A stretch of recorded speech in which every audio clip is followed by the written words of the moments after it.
Good morning! Magluto tag corned beef mga langga. But before I proceed cooking, I'm going to show you how to open this corned beef can.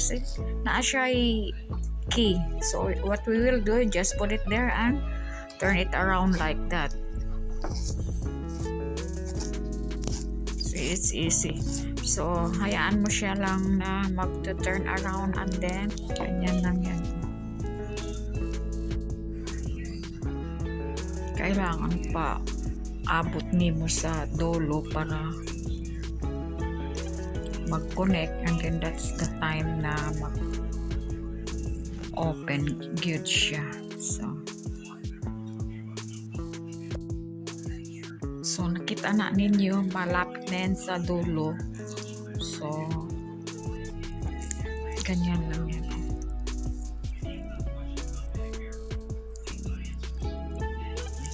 Yan, open na siya. Yan ang corned beef dito sa US.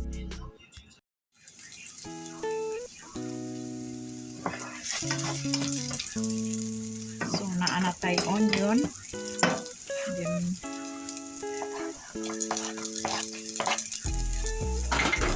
butangan ako jalapeno pepper kay para medyo mahanghang. Kasi malamig manggod kaya I like a little bit warm.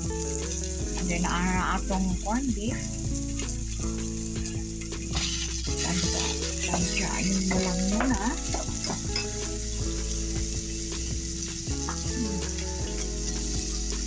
Iba manggod ang corned beef nila dito. Hindi katulad sa atin na yung pure foods. Natulog ang mantika. Ang taba sang corned beef. I just make half kasi dako naman siya na lata.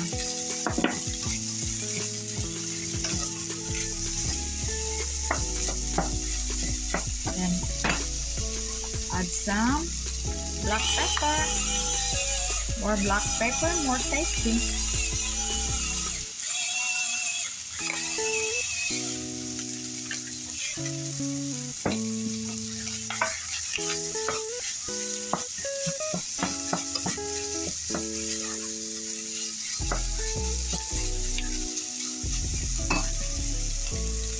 Then we can add some flavoring or magic syrup.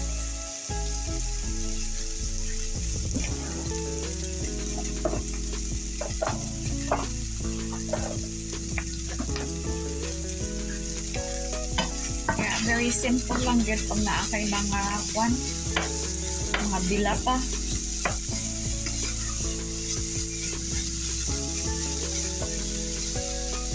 And then you can taste it. Yummy.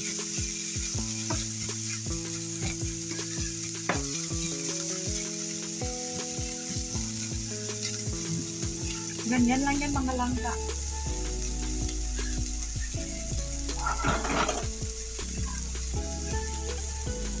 Hindi masyado siya hindi masyado mamantika yung kwan nila dito, yung corned beef. So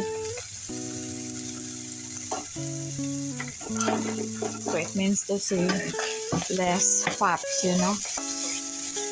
from the meat na binili nila. So ganyan lang yan mga langga. Okay?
called fried rice.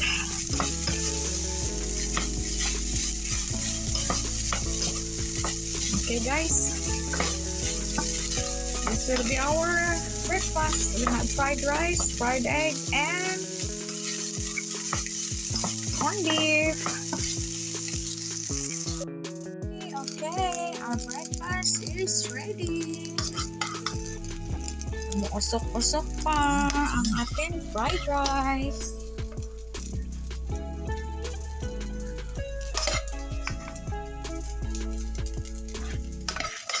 Fresh from the stove.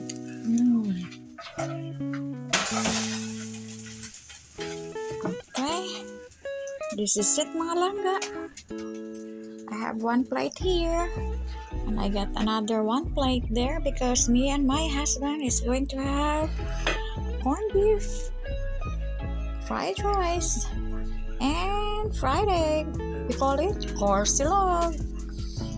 Let's have breakfast now mga langga before the rice is getting cold. This is it. Our breakfast today.